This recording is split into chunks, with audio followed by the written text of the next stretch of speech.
자, 2008년 글로벌 금융위기 당시에 우리나라 중소형 수출업체들이 환율 상품에 가입했다가 줄도서다는 사태를 겪었던 키코 사태 아마 다들 기억하실 겁니다. 2014년 대법원의 판결로 인해서 일단락된 걸로 다들 인식하고 계시겠지만 금감원이 10년 만에 재조사를 결정하면서 키코 사태에 대한 관심이 다시 한번 높아지고 있습니다. 자, 먼저 여러분들의 기억 속에서 좀 잊힌 것 같으니까요. 키코 사태가 무엇인지 온인주 앵커가 정리해드립니다. 네, 세계 분쟁 조정으로 불리는 키코에 대해서 알아보겠습니다. 지난 2010년 8월에 이미 검사와 제재를 마친 사건이죠. 그리고 당시 2013년 대법원 판결이 확정되기 전에 금감원이 경징계하는 수준에서 매듭을 지었습니다. 하지만 피해자들은 솜방망이 처벌이라며 강력하게 반발을 했고요. 그리고 그로부터 10년이 지난 최근 키코는 다시 쟁점이 됐습니다. 그렇다면 키코가 무엇인지 먼저 짚고 넘어가겠습니다. 키코는 환율과 관련된 파생 금융 상품인데요.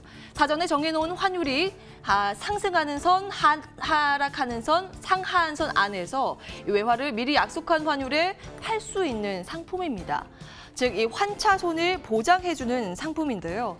당시 달러는 하락하고 있었습니다. 그래서 추가적으로 더 하락한다고 하더라도 어느 정도 선에서는 보장이 되는 상품입니다.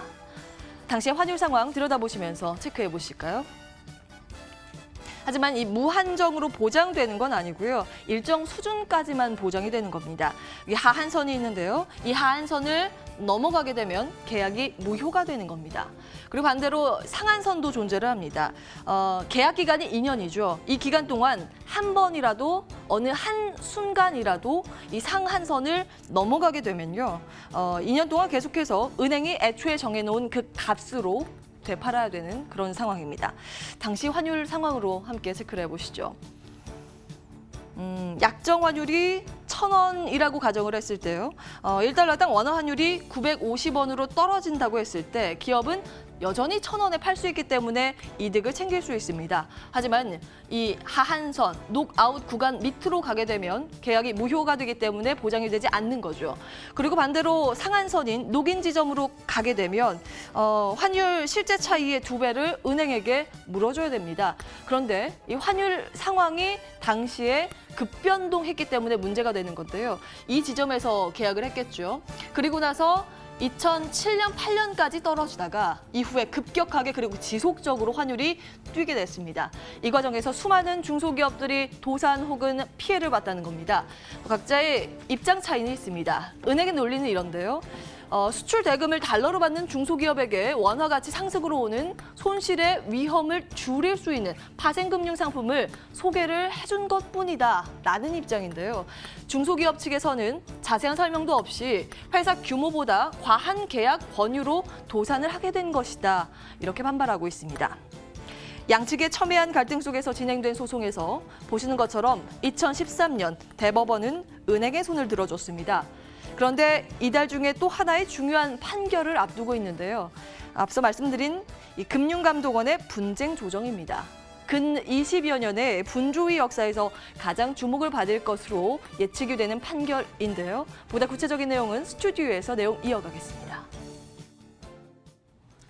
자, 온인주 앵커가 내용을 참 잘 정리를 해주셨습니다. 10여 년 만에 다시 부활하게 된 키코 논란에 대해서 이 부분과 함께 이야기를 들어볼 겁니다. 자, 키코 공동대책위원회 조붕구 위원장 나오셨습니다. 어서 오세요. 예, 네, 안녕하십니까.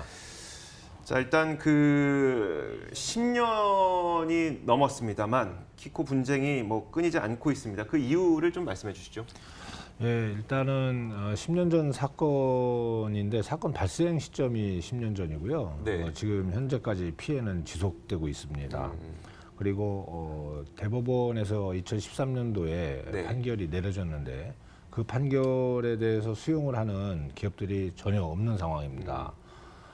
왜 그러냐면 그때 당시에 재판을 할 때 네. 그 재판 거래를 했다라고 하는 의혹이 재작년도에 불거졌고 또 사법농단의 아주 주요 핵심 쟁점으로 이 키코 사건이 부각이 돼 있기 때문에 저희들은 더욱더 그때 판결을 받아들이지 못하는 것입니다.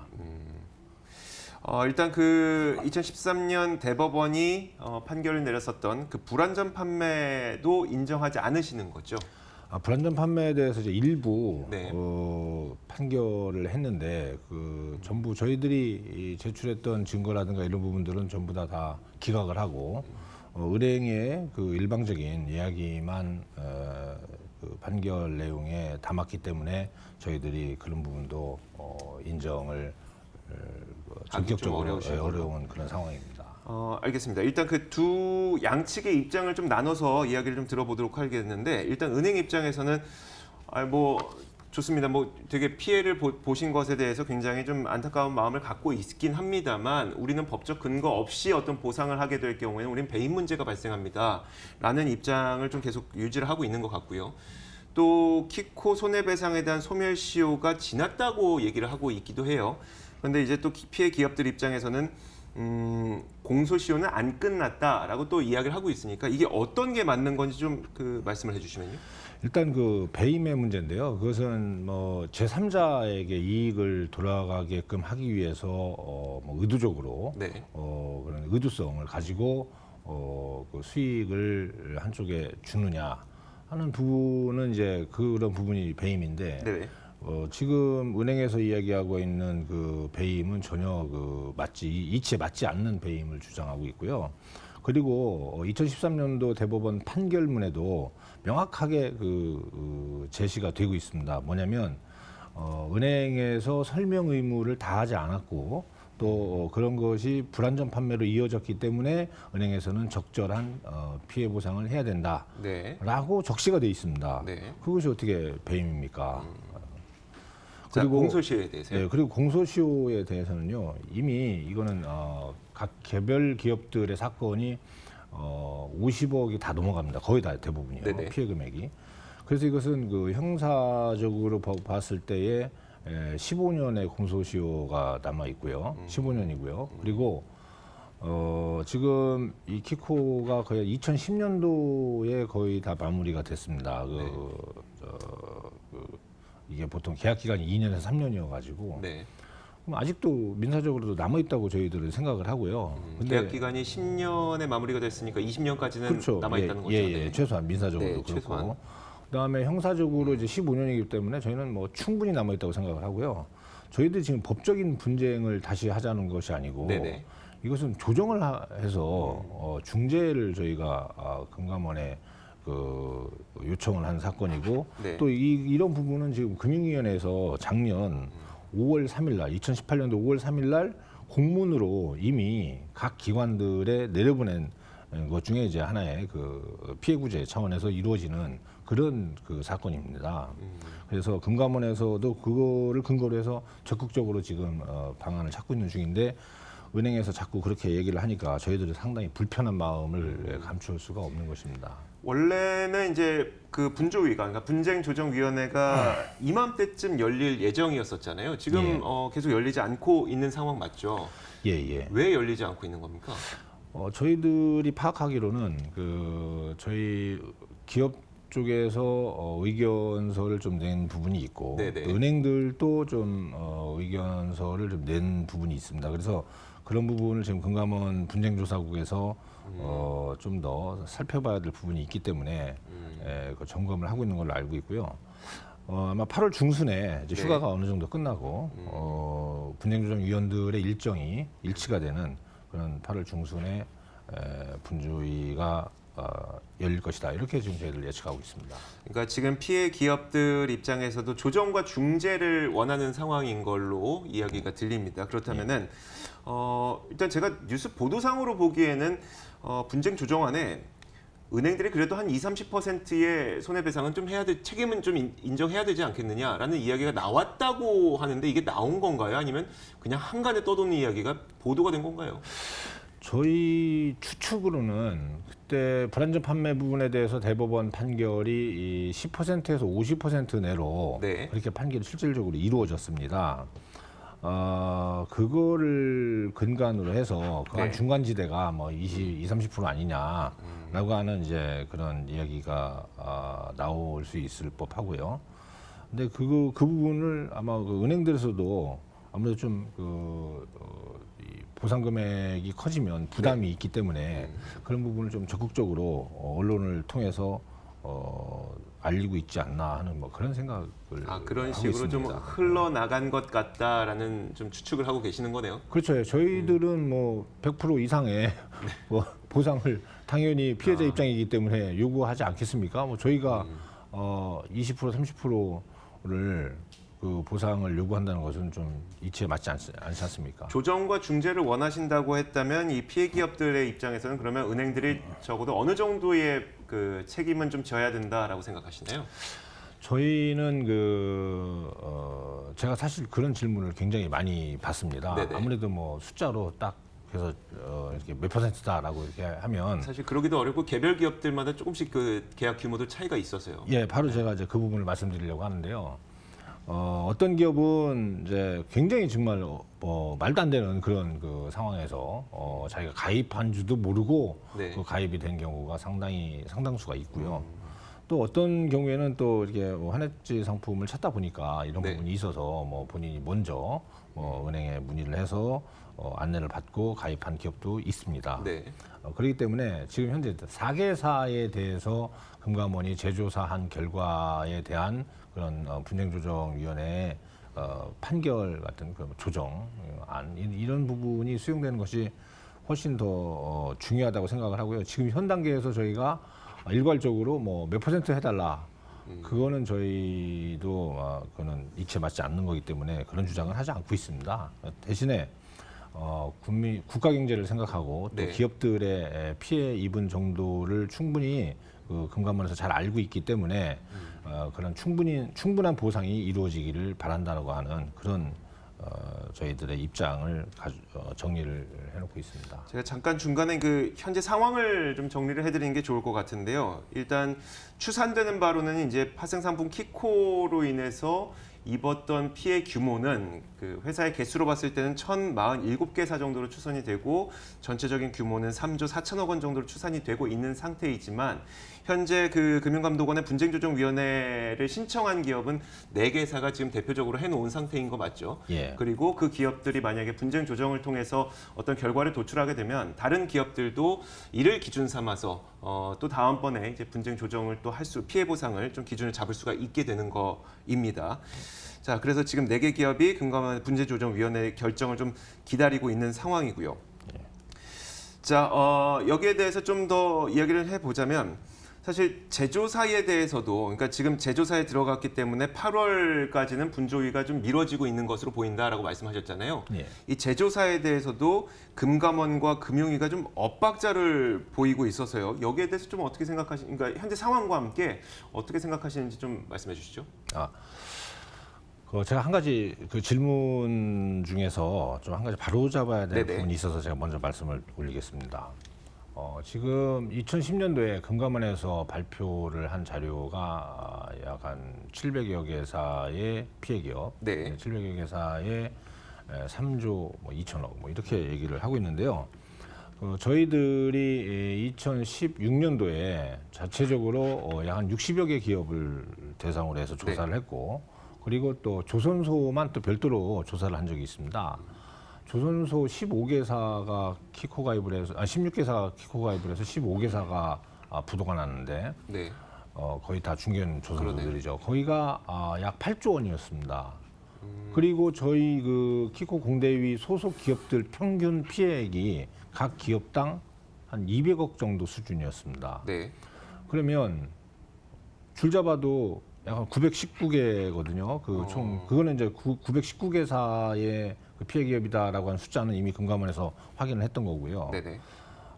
그래서 그거를 단순 수치 계산을 해도 약 한 20조 원 정도의 그 피해 규모가 산출되지 않습니까? 네네. 예, 그런데 공식적으로 금감원에서 이 부분을 발표를 한 적이 없습니다. 전체 피해 규모에 대해서 2010년도에 한참 진행 중일 때 그때 그 2009년도 그 자료를 근거로 해서 2010년도에 발표된 거 이외에는 없습니다. 네.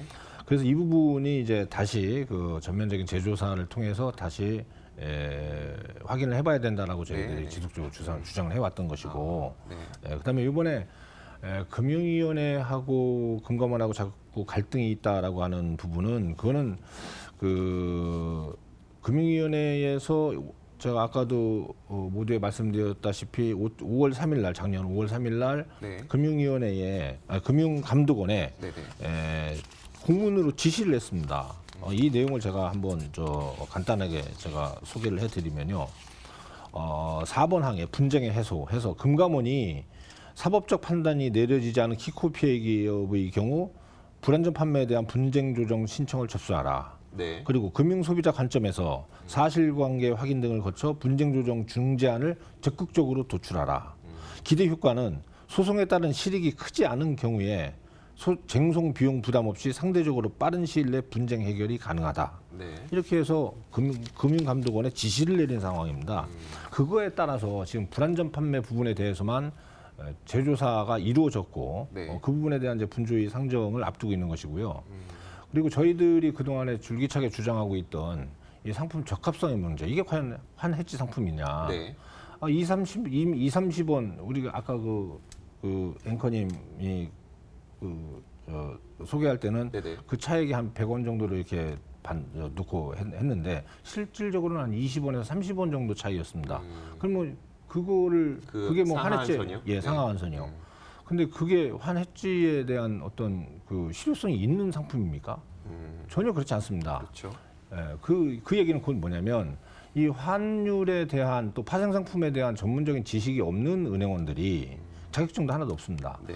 파생 상품은 사실 증권사에서 증권사 직원들이 고도의 그런 고난도 상품이기 때문에 굉장한 그 학습과 또 실제 경험이 필요한 이런 사람들 대상으로 해서 그 자격증을 내주는 건데 은행에서 방카슈장스 그 힘을 얻어서 네. 그냥 마구잡이로 판매한 거거든요. 알지 못한 사람들이. 사실 민간인들이 그렇게 했었으면요, 이 부분은 그 사기 판매고 무자격 판매입니다. 무자격 판매는 뭡니까? 기망행위고 그것은 곧 사기 판매 네네. 아니겠습니까? 근데 이제 은행원들이 지금 그런 그 판매를 했었고, 즉 모르고 판매를 했다는 겁니다. 모르는 네. 사람들이. 그리고 산 우리들도 모르고서 산 겁니다. 20-30원 그거 해지하자고 우리가 그 위험한 상품을, 물론 결과적으로 이런 피해를 당했기 때문에 더욱더 그런 생각이 강해지는 것인데, 이것을 우리가 가입을 했겠습니까? 그래서 이 부분에 대한 책임을 은행이 반드시 져야 된다. 상품 적합성에 대한 것도 적합하지 않은 상품에 대해서는 우리가 추후에 논의하기로 하고요. 일단은 이 불안전 판매 설명 없이 네. 또 그다음에 대표이사의 사인도 없이 이사회 승인 없이 하여튼 그리고 또 대출 꺾기라든가 이런 여러 가지 방법을 동원해서 실적을 일으키려고 전부 다 올인했던 건 사실이거든요. 네. 그리고 피해를 입었거든요.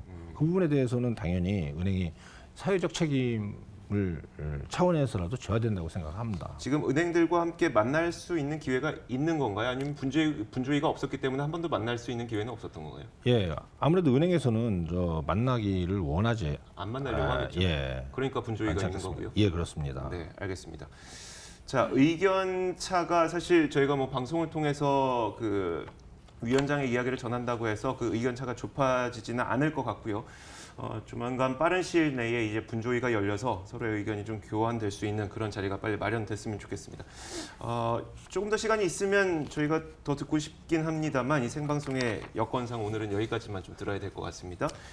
자, 키코 공동대책위원회 조봉구 위원장과 함께 이야기 나눠봤습니다. 고맙습니다. 감사합니다. 자, 오늘 이슈앤뷰 여기서 인사를 드리도록 하겠습니다. 내일은 김영롱 앵커가 이제 복귀를 하게 되니까요. 김영롱 앵커와 함께 하시길 바라겠습니다. 오늘도 성공 투자하시길 바라겠고요. 저희는 여기서 인사드리겠습니다. 고맙습니다.